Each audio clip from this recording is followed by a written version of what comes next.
तरारी बिहार की एक ऐसी जमीन जिसने 2025 में एक बेहद अहम सियासी करवट ली।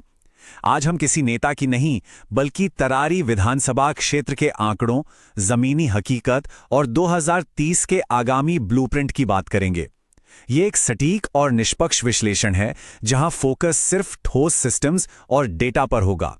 एक ऐसी कहानी जो हर बदलाव की बुनियाद को समझने के लिए बेहद जरूरी है। 11,464 यह सिर्फ एक आंकड़ा नहीं है, यह 2025 के चुनाव में तरारी का ठीक ठीक फैसला है। एक ऐसा क्षेत्र जहां पिछले कुछ दशकों से एक खास विचारधारा की गहरी पकड़ थी, वहां अचानक इतने बड़े मार्जिन से फैसला आना किसी मामूली लहर का नतीजा बिल्कुल नहीं हो सकता। सिफोलॉजी की भाषा में कहें तो यह एक मुकम्मल स्ट्रक्चरल रिवर्सल है। आइए इस बदलाव की जड़ तक चलते हैं। चुनाव कभी हवा में नहीं लड़े जाते, उनकी बुनियाद इस मिट्टी में होती है।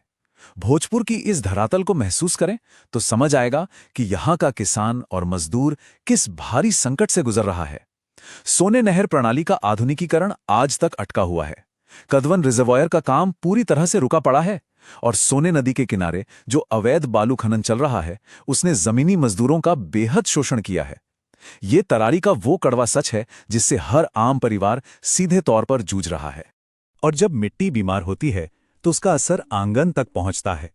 74% नेशनल फैमिली हेल्थ सर्वे का डेटा एक भयावह तस्वीर पेश करता है।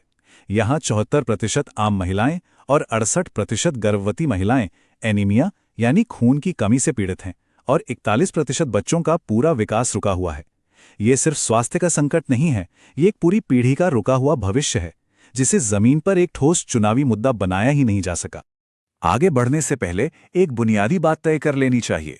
हमारे संवैधानिक मूल्य हर नागरिक के लिए गरिमा यानी डिग्निटी की मांग करते हैं और इसीलिए सार्वजनिक भाषण हमेशा सूचित और जिम्मेदारी से भरा होना चाहिए।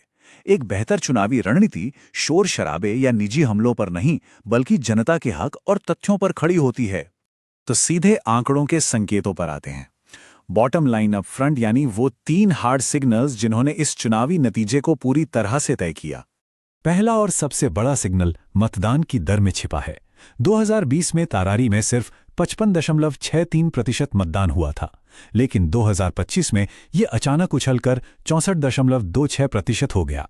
लगभग 8.6% का ये बेहिसाब इजाफा। ये नया टर्नआउट पूरी तरह से एनडीए के पक्ष में कंसोलिडेट हुआ।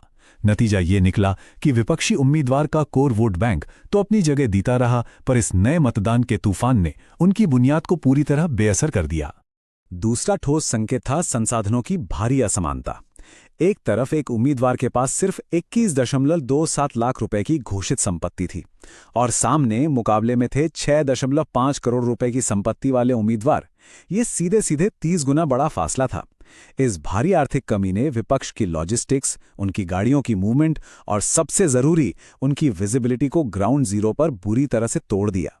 और तीसरा सिग्नल वो उम्मीदवार की रणनीति और सिस्टम की कमजोरियों में छिपा था। विपक्षी उम्मीदवार पर जबरन वसूली और धोखाधड़ी जैसे पेंडिंग मुकदमे थे।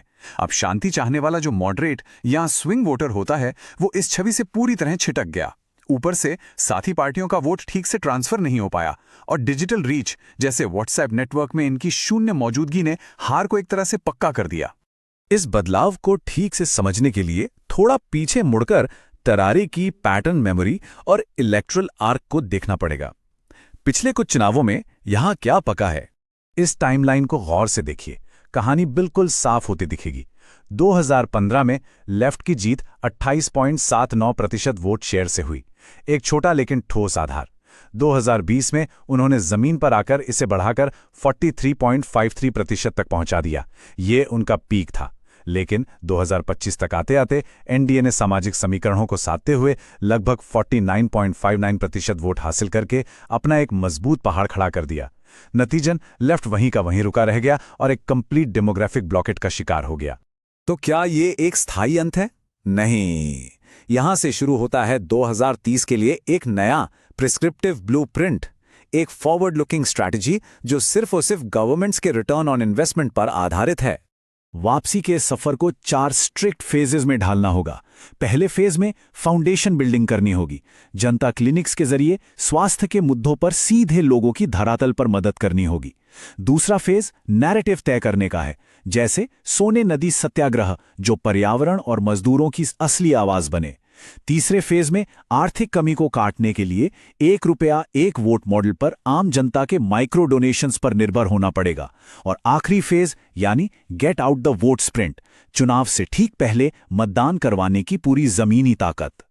और ये सब तब तक असंभव है जब तक गणित सही ना हो। आंकड़े बताते हैं कि यहां अनुसूचित जाति लगभग 18.36% है, यादव समुदाय 27% और अपर कास्ट करीब 25% हैं। 2030 के लिए महागठबंधन को अपने अलायंस अरिथमेटिक को फ्लॉलेस बनाना होगा। पार्टियों के बीच वोटिंग ब्लॉक्स का एकदम सीमलेस ट्रांसफर ही इस डेमोग्राफिक सीलिंग को तोड़ सकता है, वरना ये रुकावट हमेशा बनी रहेगी। तो इस सब का आखिरी निचोड़ क्या है? एक शांत चेतावनी और आगे का रास्ता। अगर पुराने क्लास स्ट्रगल के नारों और तरीकों को नए दौर के हिसाब से मॉडर्नाइज नहीं किया गया, तो हमेशा के लिए मार्जिनलाइजेशन का खतरा सामने खड़ा है। आज का युवक और वोटर एस्पिरेशनल है, उसे ठोस प्रशासनिक समाधान चाहिए, सिर्फ नारे नहीं। और हां, इस जमीनी नेटवर्क और नए ब्लूप्रिंट को खड़ा करते वक्त एक बात का ख्याल रखना बेहद जरूरी है। भारत के नए डीपीडीपी कानून के तहत जमीन पर जुड़ने वाले हर नागरिक की प्राइवेसी और कंसेंट का पूरी तरह से सम्मान होना ही चाहिए। एक सच्चा जननायक लोगों के अधिकारों और उनकी निजता दोनों की हिफाजत करता है।